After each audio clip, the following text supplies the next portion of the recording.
Hey, good morning, Realtors, or good afternoon, rather. I think I'm still on Chicago time. It is Monday morning, August the 21st. Oh, wait a minute. It's Monday afternoon, August the 21st. Sorry. This is episode number 302 of our live updates. And today I am here at the SCR office, and I've got a few things to share with you. I want to first say, you can't get to Friday, right, without making it through Monday. And today at our staff meeting this morning, we celebrated Mike's birthday. Mike, congratulations. Happy birthday.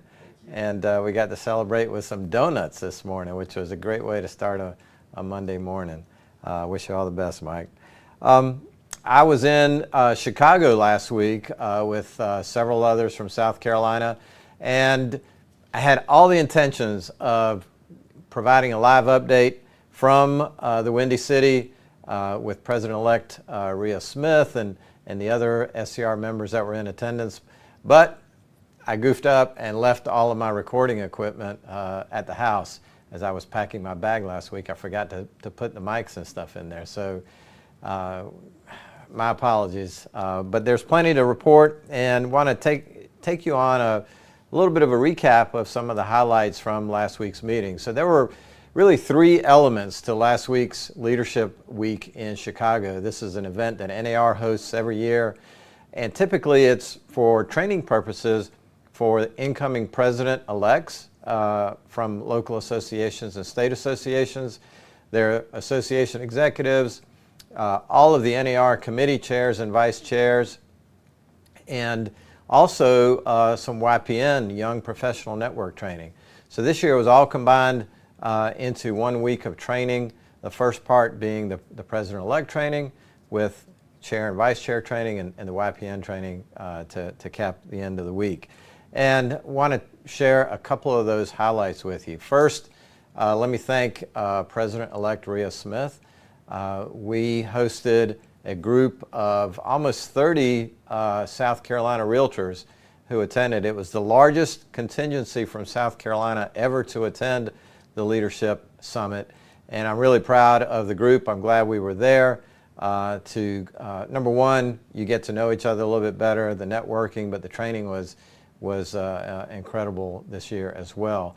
One of the initiatives that President-elect Tracy Casper, now she's a realtor from Idaho, who will be president leading the association next year.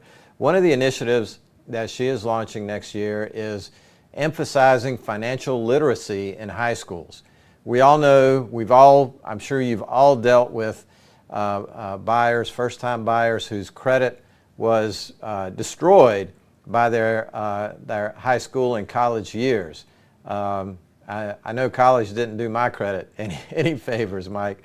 And if you don't have that training early on, and this goes beyond just understanding how to balance the checkbook, but this goes on to show what your credit score, how it can be impacted, what it means for your future buying potential after you finish school, and why it's important to maintain and build your credit score.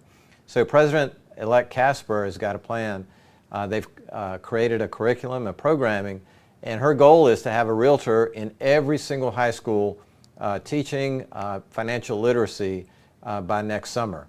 It's a big goal, but NAR has provided the resources. We'll be sharing this with all of our local associations around the state. They took all of this information back home, and we will be looking for volunteers to address the schools of South Carolina. So if you have an interest in this topic, on this issue, please reach out to me or your local association executive. We are going to need your help to make sure that our high schoolers are prepared for their financial futures. I also want to congratulate a couple of realtors who were participating in the chair and vice chair training. So we have realtor Julie Weitzel, who is the Business Trends Committee Chair for NAR next year. She's from Aiken. We have Ashley Jackrell, a commercial realtor from Charleston, who will be chairing NAR's commercial committee next year. Great to have South Carolina realtors in leadership roles. And a new vice chair position goes to Realtor Todd Beckstrom, from here in Columbia, who will be the vice chair and eventually chair of NAR's Professional Standards Committee, and this is the committee that oversees changes and updates to the Realtor Code of Ethics. So proud to have some great South Carolina realtors leading some of the top committees at NAR. Congratulations to all of you. And also, we also had several South Carolina young professionals attending the YPN training. And I've got to tell you, I walked into this room, Mike, there were about 200 YPNs from all over the country, and the energy, the enthusiasm was a little different than what I would say your typical realtor meeting is like. Maybe a little bit on the irreverent side, but it was also a little bit of fun, and certainly I had my eyes open to some of the wants and needs of these up-and-coming professionals in our industry. Certainly something worth nurturing at the local and state level. And if you have an interest in participating in your local realtor YPN, number one, it may not exist. We only have a few chapters across the state, but we're also looking for volunteers to start chapters at these local associations.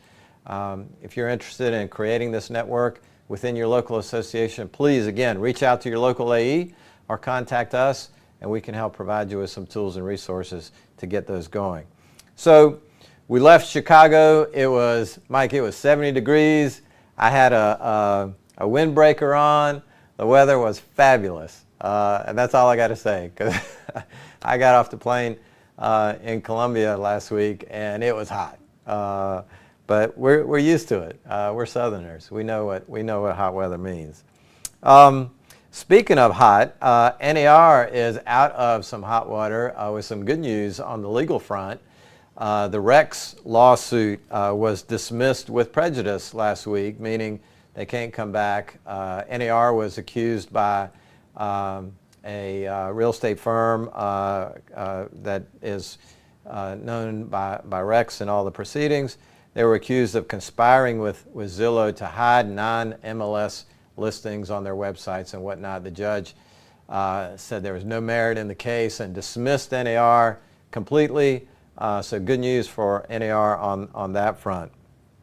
Speaking of NAR and some of the advocacy issues that we address at the national level, here's one that's coming home very soon, and one that should be very familiar to all of our South Carolina realtors. The National Flood Insurance Program is set to basically expire on September 30th. That also coincides with the funding of the federal government is also, under the current provisos and resolutions, is set to expire at the same time. Meaning that if there is a government shutdown on September 30th, if all the parties can't agree on how to fund the government going forward, and the government shuts down, which has happened before, that means the NFIP, the National Flood Insurance Program, will also shut down. And did you know that that could impact as many as 1,300 closings a day? And that's during the heart of the hurricane season. So that is a major, that would be a major disaster for our market here in South Carolina and other coastal states as well. NAR is currently strongly advocating.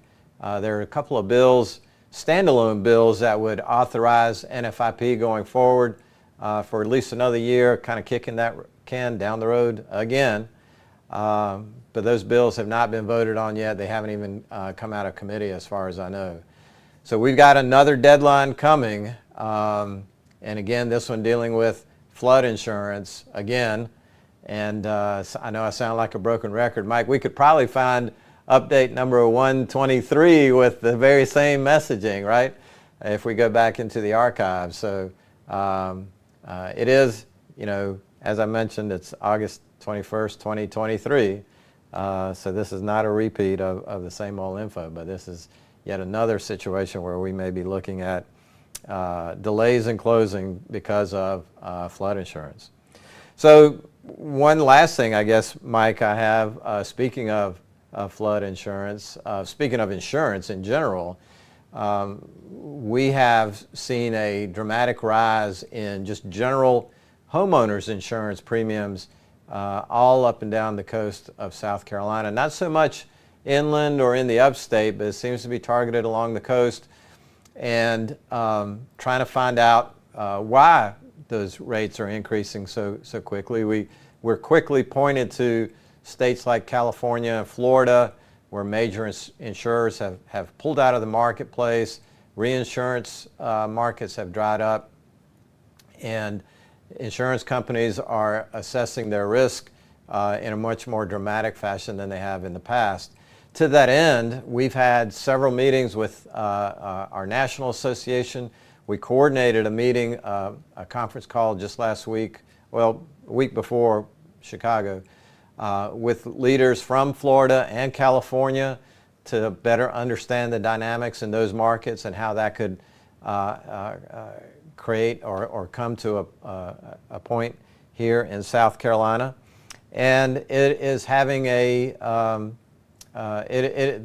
increases are having a dramatic effect on our communities. And I've been very concerned about especially those adult communities, the 55 plus communities, where you have owners that may be on fixed incomes and can't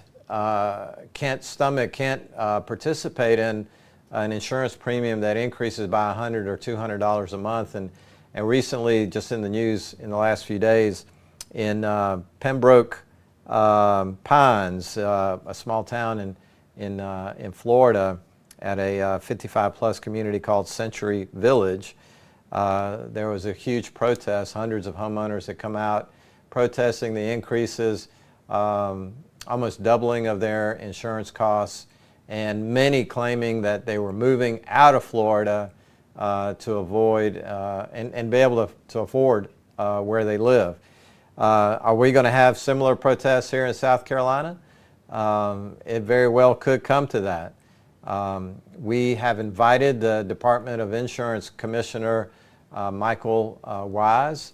We're going to be hosting a special webinar here in a few weeks, and I encourage Mike, do we have a date on that yet? Not yet?